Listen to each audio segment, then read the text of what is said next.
Arhipelag Sundskih otoka, dug oko 1000 km, samo je jedno od 111 otočja Indonezije, najveće otočne zemlje svijeta. Cijeli Sundski arhipelag, dvostruko duži od hrvatskog Jadrana, pokriva tek 1% površine indonezijskog tla. Na najvećem otoku te skupine, 400 km dugačkom Floresu, cvjetnom otoku, strategijski je važna lučica i glavni grad Larantuka, u koji danas ponekad zaluta i jedrilica na putu oko svijeta. Otok i ovo sidrište otkrio je 1511. portugalski kapetan Antonio de Abreu na svojoj prvoj plovidbi za Molučke otoke. Prema rtu ispred uvale, koji je nazvao Cabo das Flores, otok je kasnije dobio ime. Staro domorodačko ime, Larantuka, znači na putu. Još prije dolaska Portugalaca, ta idealno smještena luka bila je na putu svih važnijih plovidbenih ruta između Timora, Sulavezija i Kalimantana. I tu je važnost na istim putovima domaćih trgovačko-putničkih brodova zadržala do danas.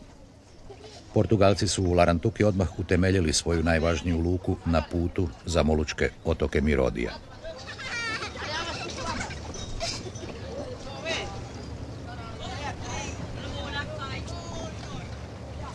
Grad su posvetili Svetoj Mariji Bogorodici i već u 16. stoljeću počeli s Floresa uspješno širiti katoličanstvo po svim istočnim sundskim otocima.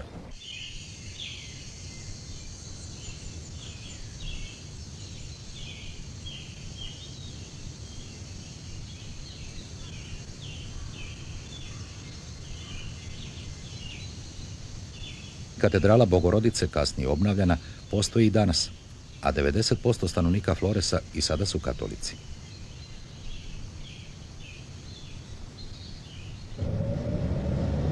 Grad s oko 25.000 stanovnika relativno je siromašan. Od vozila prevladavaju jeftini motocikli, bicikli, ručna kolica i zaprege.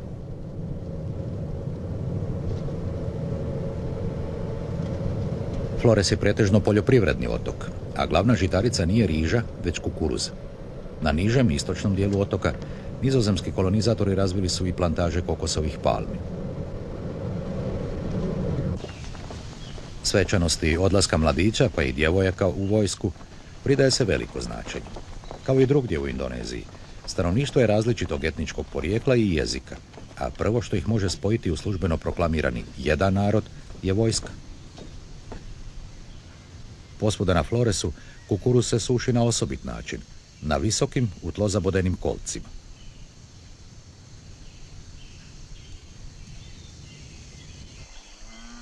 Brdovito je i neplodno vulkansko tlo, obraslo niskim raslinjem, pogoduje stočarstvu.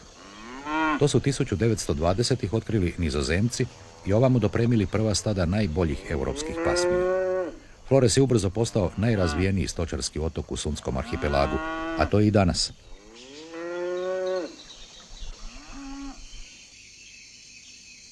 Cvjetni otok sa svojih još 10 aktivnih vulkana obiluje rijetkom endemskom florom, karakterističnom za otočni krug poznat kao vatreni prsten. Uz čudesno drveće plodova sličnih pamuku, tu je ponekad bilo i sandalovine, koja se nemilice sjekla pa i iskorijenjena. Samonikle kave još ima dovoljno za po važnosti treći izvozni proizvod Floresa.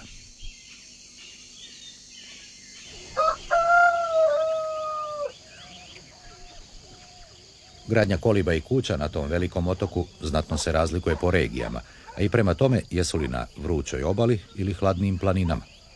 Tamo gdje ima boljeg drveta, na cijeni je duborez, ovdje razvijen do umjetnosti.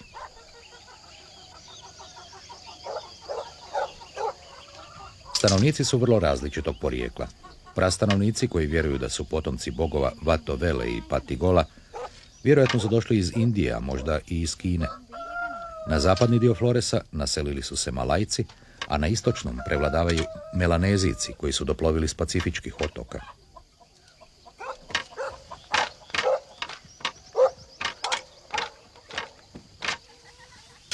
Kod plemena Lamaholot i Mehen žena je i danas središnji stup zajednice, poštovana i visoko cijenjena. Društveni položaj mladenke mjerio se cjelokupnom vrijednošću svih dobara i slonovačom koju je posjedovala.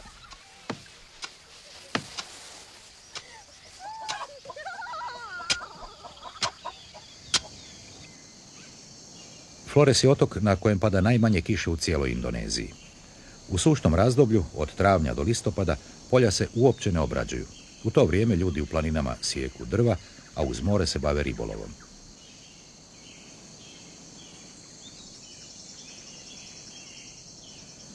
U selima visoko pod vulkanima grade zatvorene kolibe od bambusa ili kuće od drveta podignute na stupovima. Sve imaju strme krovove od slame. Ovdje nema pogodnih palmi za pokrivanje kuća lišćem. Žene iz planinskih plemena, za koja se vjeruje da su porijeklom iz Malezije ili Laosa, bave se izradom skupocjenih ikat tkanina. Zbog upadljive sličnosti tog tkanja, a i nekih drugih pojedinosti u kulturi, s načinom izrade, pa i ornamentikom takvih tkanina na Balkanu, neki znanstvenici smijeno tvrde da je ta tehnologija porijeklom s Balkana. Ovamo je stigla u razdoblju kineske kulture Dongson. Stara je Kina imala relativno dobre, dugotrajne veze s Europom, sjetimo se putovanja Marka Pola, a Dongson, utjecaj u Laosu, dobro je vidljiv i danas.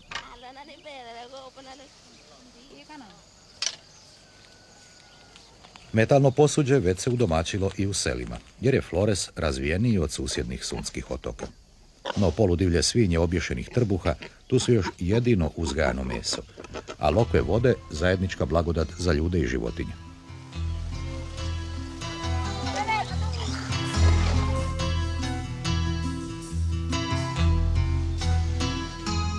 Najveća draž, a ujedno i zagonetka Floresa, jest 1800 metara visok vulkan Kelimutu. Ime znači planina duha Mutua, a vulkan ima 3 kratera, jezera različitih boja, a te se boje pod utjecajem magme još aktivnog vulkana neprekidno mijenjaju.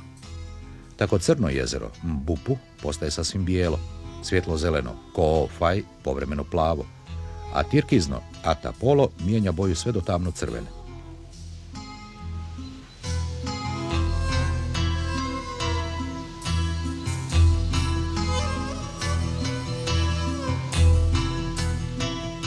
Pretpostavlja se da su jezera nastala prilikom erupcije 1860. godine, kad je Kelimutu odletio vrh.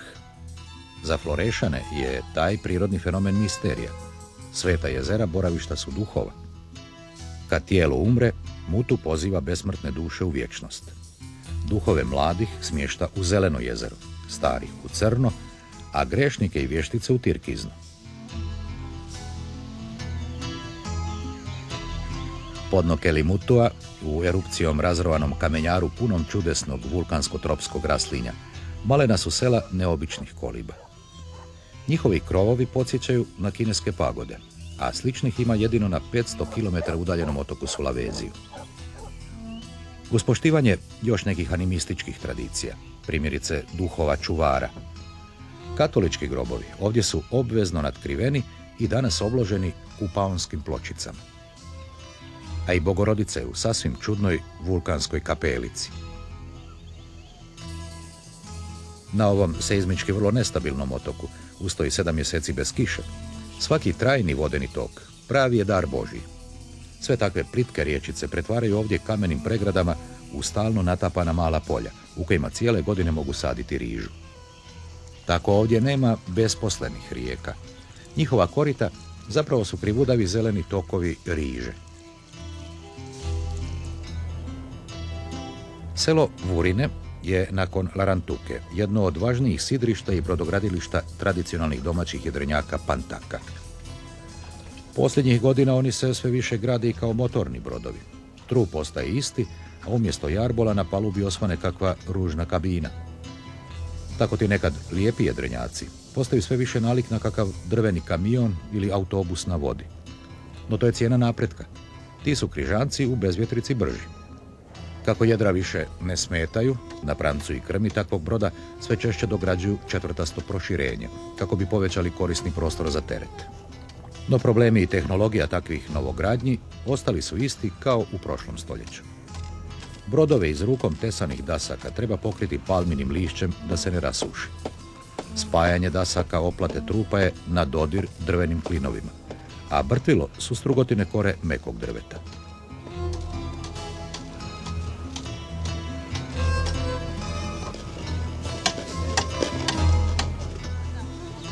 Floreški brodograditelji, gotovo svi muslimani, Svoje vjekovno znanje i umjetnička nadahnuća drvodjelja dokazuju i na svojim kućama. Selo Vurine jedno je od najljepših na Floresu. Muslimani na tom najkatoličkijem otoku Indonezije čine manje od 10% stanovništva. I zanimljivo, svi žive na obali, baveći se ribarstvom i brodogradnjom. Po općem napretku i civilizacijskim navikama, muslimanska sela na obali znatno su razvijenija, urednija i bogatija od katoličkih na planinama. Kupaonicu na otvorenom s vodom iz cijevi tu već ima većina obitelji. Zahvaljujući brodovima, ti ljudi imaju stalnu vezu sa svijetom i novim idejama, dok katolici u unutrašnjosti Floresa još od Portugalaca žive zemljoradničkim životom, bez dodira sa strancima.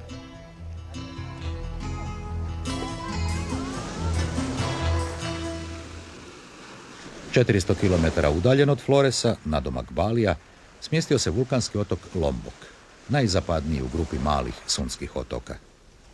Njegove prekrasne koraljne plaže, obrasle palmama, djevičanski netaknute, suvremena turistička industrija još nije otkrila.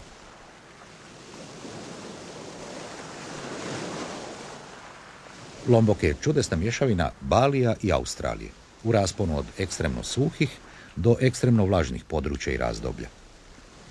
Na okruglom otoku promjera samo 80 km. Živi čak 2 milijuna ljudi, gotovo polovina stanovništva Hrvatske. A u brdima je najviši vrh Indonezije 3727 metara visok vulkan Rinjani.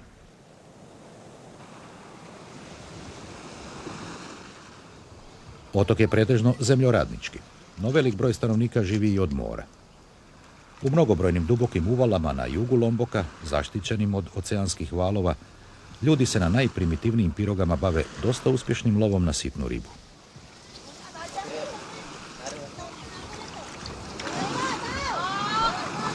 No glavninu prihoda donosi skupljanje neuobičajenih plodova mora, trave i algi. Sušena trava koristi se i kao stočna i ljudska hrana. Od nje se dobiva i puding zvan agar-agar. A alge su, nakon kave, drva i biserija, po važnosti 4. izvozni proizvod Lomboka. Ovdašnje kuće, pokrivene crepovima, prve su koje smo zapazili ploveći s istoka na zapad sunskih otoka. To je očiti utjecaj pradomovine Indije i Burme, iz kojih doseljeno pleme Sasak danas čini 80% stanovništva Lomboka. No, za razliku od gotovo potpuno hinduističkog Balija, tu su čak 97% stanovnika muslimani. Ne poznajući bolji način konzerviranja ribe, ovdje je jako soljenu kuhaju da ubrzaju proces. Na Lomboku je to ženski posao, a tako pripremljena riba ne kvari se tjednima i dobro se prodaje na sajmovima. Važan dio hrane i pića daje kokosov orah, a on se kao i riba može mijenjati za meso, goveda i svinja koje uzgajaju planinska plemena. Lombočki vektu telu muslimani, možda jedini na svijetu, jedu i svinjetinu.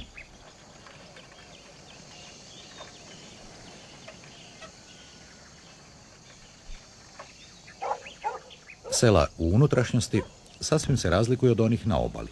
Kolibe su ovdje izrađene od bambusa i slame, najpogodnijeg materijala koji se može naći u blizini. I ovdje žene izrađuju pamučni ikat koji boje, a šare označavaju pleme ili pripadnost određenoj kasti u plemenu. Posebnost je ikata u tome što se uzorak ucrtava u svaku nit prije tkanja. Muški posao je, kao i na susjednim otocima, osim zemljoradnje ili ribolova, gradnja kuća, u čemu se dječaci vježbaju od malih nogu. Ženama pripada sav posao u kući i oko nje, a ovdašnji muslimani, za razliku od drugih u svijetu, mogu imati najviše 2, a ne 4 žene.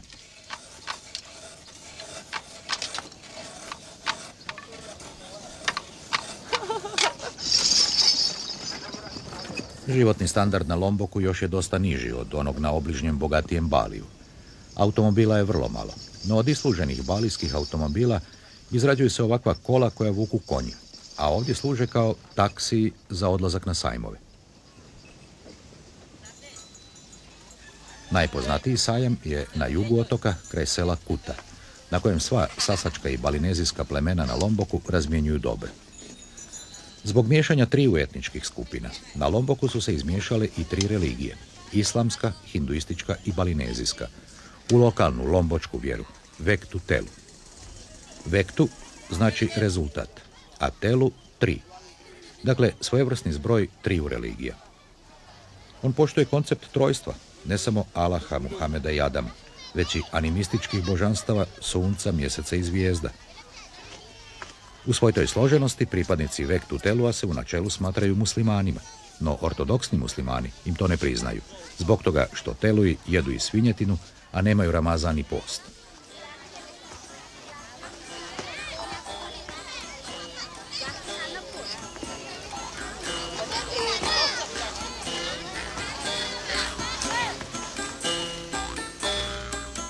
U planinskom području, na obroncima vulkana Rinđanija, u čijem je krateru Oveće jezero, nekoliko odvodnih riječica iz njega domišljato se koristi za natapanje gredica s povrćem. Slično kao na Floresu. I ovdje su vodeni tokovi uz obje obale pregrađeni kamenim i zemljanim nasipima koji omeđuju mala polja. U sredini gdje je dublja, riječica slobodno teče, a najdublja mjesta koriste se i kao kupaonice.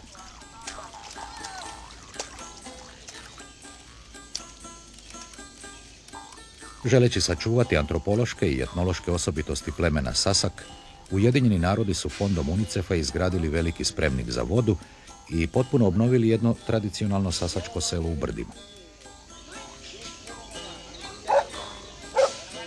Velike kolibe bez zidova, kakve su Sasaci nekad gradili zbog ugodnog propuha u vrućoj ekvatorijalnoj klimi, tu su poredane u uredne ulice.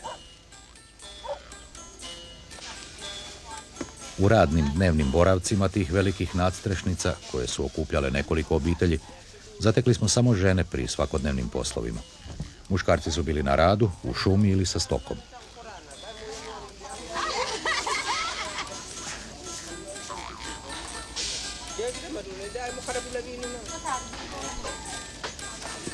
Jedna od redovnih godišnjih sasačkih tradicija je čašćenje duhova predaka u povodu početka kišnog razdoblja ili početka žetve. Tada s darovima u obliku razne hrane krene na brdo Rembitan šarolika kolona muškaraca, žena i djece.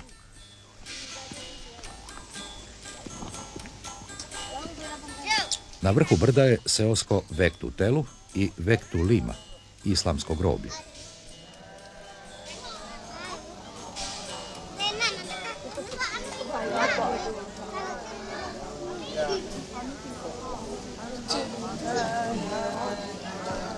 Vektu Lima su, nazovimo ih, pravi muslimani, koji vjeruju u 5 stupova islama, hodočaste u Meku i ne jedu svinjetinu. No za obje te lombočke sekte vrijedi pravilo da u posvećeni prostor groblja smiju samo muškarci s darovima za pretke. Žene i djeca ostaju izvan ograde promatrajući obred. Zanimljivo je da Teluji vjeruju u iskrenu molitvu bilo gdje kad osjete potrebu. Zato ne grade džamije, nego u javnim prostorijama odrede molitveni kut. Kad mole okrenu se prema Meki, mrtve pokapaju glavom prema Meki, no nikad ne hodočaste u Meku. Obred na brdu Rembitan završava dijeljenjem većeg dijela donesene posvećene hrane prisutnima.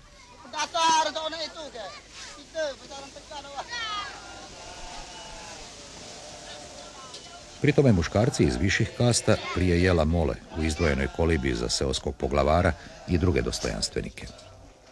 Djeca, žene i muškarci iz nižih kasta jedu vani na otvorenom, a u skladu s društvenim položajem uglednici u kolibi dobivaju i mnogo bolju hranu, sve u čast duhovima predaka. U toj nevjerojatno stupnjevanoj mješavini Telu i Lima islama s jakim primjesama još starijeg animizma, sve više shvaćamo temeljni problem Indonezije. Kako na 6000 naseljenih otoka, s 300 različitih jezika i 6 temeljnih vjera, stvoriti jedinstveni indonezijski narod.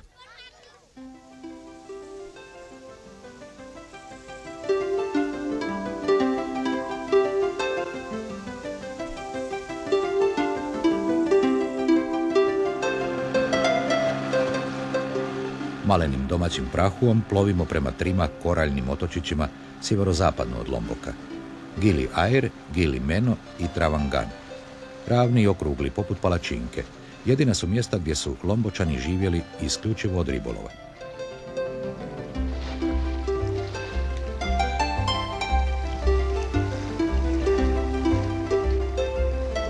Usput smo i mi imali ribičku sreću. Na panulu smo uhvatili slasnu ribetinu, ikana, nalik na zlatoskušu.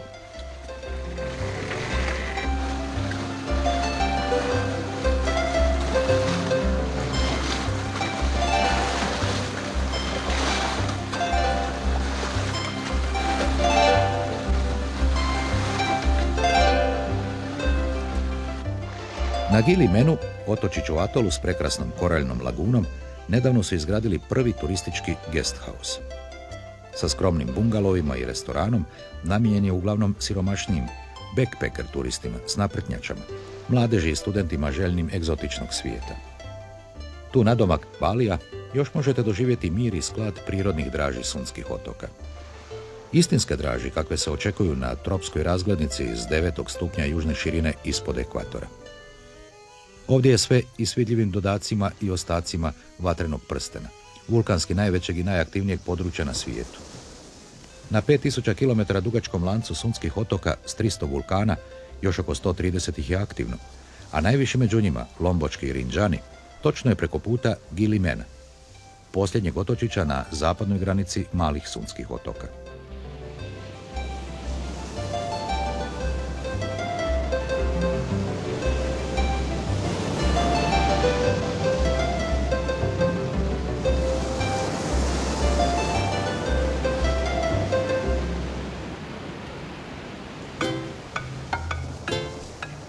Preko Lombočkog tjesnaca, po Volsovoj crti granice azijskog i početka australskog područja, doplovili smo do sidrišta Benoa na otoku Baliju.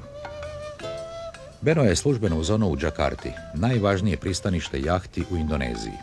Gotovo svi jedriličari na putu oko svijeta zastanu ili, točnije, nasuču se na ovom sidrištu, u kojem za oseke većina brodova čvrsto legne na kobilicu.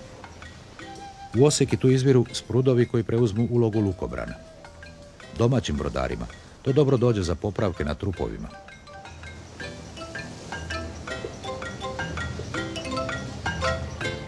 Jaht klub Bali predstavlja nekoliko skromnih kioska na obali u kojima se mogu kupiti konzerve i uvozna pića. Tu je nekakav skiperski bar, a na ulazu u lučicu, poput neke stražarnice, stoji maleni kineski hram.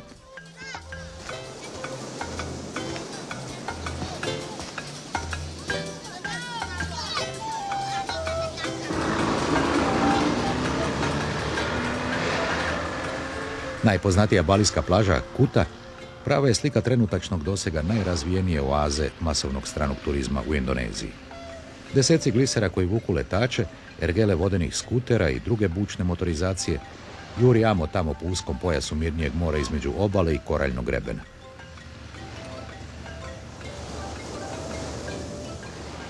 A na obali mnoštvo besposlenih maserki uglavnom uzalud očekuje klijente. Zabranjeno kupanje vrhunac je takvog poimanja turizma. Da ne smetaju motorizaciji koja se skupo naplaćuje na ovom jedinom zaštićenom dijeliću mirnog mora i ne dovode svoje živote u opasnost, običnim, besplatnim kupačima zabranjen je ulaz u more.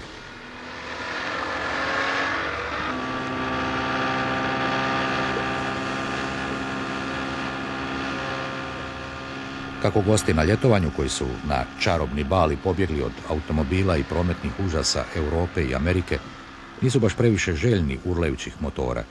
Cijela ta jurnjava na Kuti uglavnom je raj za domaće mladiće. Stranci iz jeftinijih hotela ovdje se većinom samo još sunčaju i tuširaju. Za uživanje u kupanju, gosti u kojima je $200 dnevno sitnica, izgrađeni su bazeni s morskom vodom uz luksuzne prekrasne hotele. Takvih je mnogo na Baliju. No otkako je svjetski jet set pronašao nova in odredišta, zjape prilično prazni. No u gradiću Kuta i drugima može se u mnoštvu malih pansiona preživjeti i s $30 dnevno. Tih skromnih gostiju dolazi na Bali godišnje već oko 400.000. Njima je namijenjen beskrajni niz raznih trgovinica suvenira i specijaliteta. Druga poznata plaža, Sanur, na jugoistočnoj strani Balija, mirnija je. Veliki valovi nisu pogodni za vodenu motorizaciju. Oblikom i brzinom valova, tvrde znalci, Bali je uz bezopasne morske pse jedno od najboljih svjetskih odredišta za daskaše. No sve to zamišljeno na pretpostavci da upravo to žele gosti iz bogatijeg svijeta, nije pravi Bali. Među fantastičnim hindu hramovima, čudesnim obredima i kaskadnim zelenim poljima riže, taj otok istinski živi u unutrašnjosti, cilju naše sljedeće epizode.